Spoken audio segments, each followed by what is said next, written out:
do it with the intention of seeking Allah subhanahu wa ta'ala alone.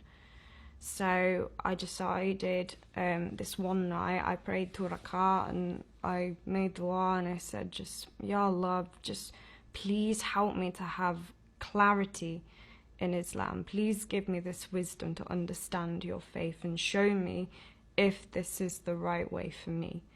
So I started reading the Quran again. I started, the way I got most of my knowledge would be from books, and then I'd sit on YouTube and I'd watch so many lectures, hours and hours of lectures. And at this time, I was still Sunni, because back from the time when I was with my fiancé, I met a few other Muslims. They were friends of his, and I'd mentioned Shia Islam to them, and their response was, don't learn about the Shias. They're disgusting. They're kafir. You know, they do this, they do that. You know, they put me off. So I wasn't even considering it. But this one day kind of, and I see it as a miracle now, I just sitting on YouTube watching lectures, I came across this one lecture, and from the start I noticed it was quite different from other lectures I'd been watching, because, you know, people were shouting salawat, and at the time I didn't know what salawat was and why they were doing it. And I quickly realised that actually this was a Shia lecture that I was watching. And part of me was just like, maybe I shouldn't be watching this. Maybe I should just switch it off. But out of kind of sheer curiosity, I decided to give it a chance, and I just sat and watched it. And the speaker was Dr. Sayyid Ahmad Naqshbandi, and the video I was watching was discussing the Shia view on the wives of the Prophet sallallahu alaihi wasallam. And I was expecting, I don't know what I was expecting. I was just expecting it to be a joke, really, and a just massive insult. But just the way he spoke was with such eloquence and dignity and honour as well. I liked the fact that he was doing academic discussion, but he wasn't cursing anyone. He wasn't, you know, calling the wives in any kind of derogatory names. It was all very respectful, and I appreciated that. And I just couldn't help but just, like, listen to these arguments and think they actually make sense. I can see where he's coming from. So, but kind of part of me didn't want to believe it, because again, it was this fear. I'd been taught that the Sahaba and the wives of the Prophet, you know, you cannot criticize them at all. Like, any slight criticism, that means that you're a disbeliever in the eyes of Allah subhanahu wa ta'ala. So even though I did believe it, I didn't really want to. And by the end of this lecture, just like, I found it so bizarre, like when they were talking about Imam Hussein alayhi salam, and everyone had started crying, and I was sitting there thinking, why are they all crying? I don't understand. This is really strange. I didn't understand how they could sit there and cry about a man who lived over, 1400 years ago. It was very, very strange. But it was simply because of those arguments that Ahmad Naqshbandi made, I decided, well, maybe I should watch a few more of his lectures. And I did, alhamdulillah. And I learned so much. All these misconceptions I had about Shia Islam, they just disappeared. There was a reason why the Shias do what they do. They do it because of the Quran, and they do it because of the Sunnah. And following on from that, I learned about the Ahlul Bayt alayhi salam, and I watched the biographies of each member. And I just really did feel a love, and I felt a renewed sense of love for the Holy Prophet sallallahu alaihi wasallam, and then his family as well. And it was just so incredible and so moving to know these people in such an intricate way. And it made sense to me that the Prophet would not leave his ummah without a leader, because this was the same man who would cry at night for his ummah. He was scared for his ummah. He was scared that people were going to go astray.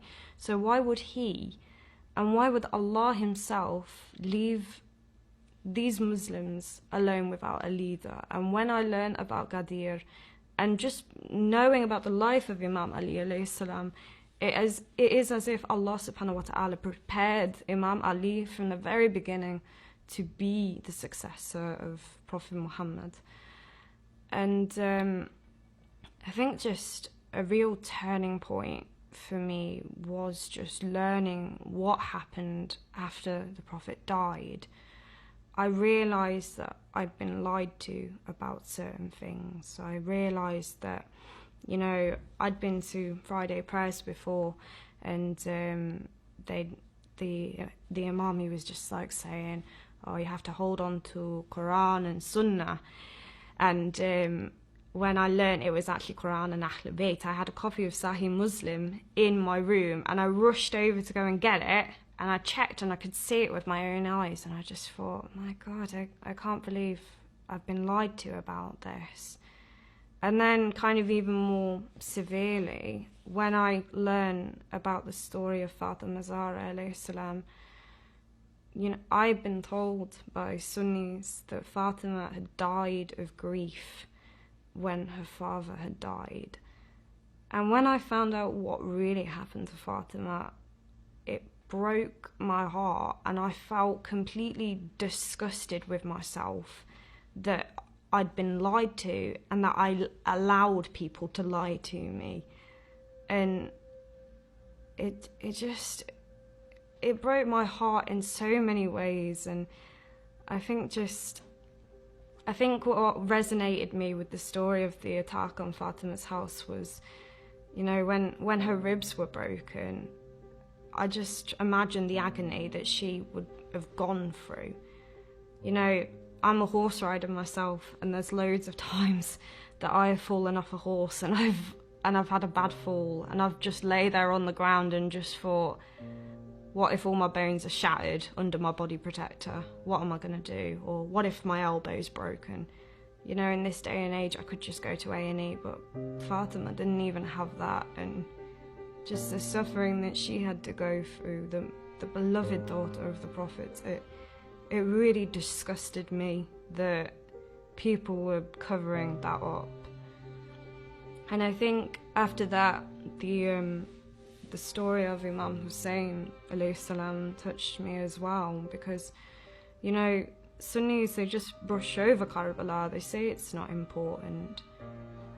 But when I realised that Imam Hussein was attacked and killed by fellow Muslims, it really kind of shook me in a way.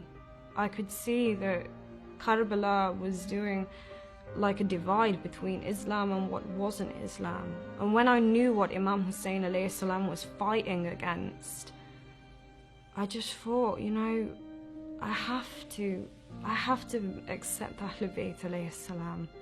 Of course I do. I can't turn away and say that I'm not on Imam Hussein alayhi salam's side, because if I do that, I would feel like that I would be betraying him. I feel like I'd be betraying my Prophet, and I would almost feel like I was on Yazid's side in a way.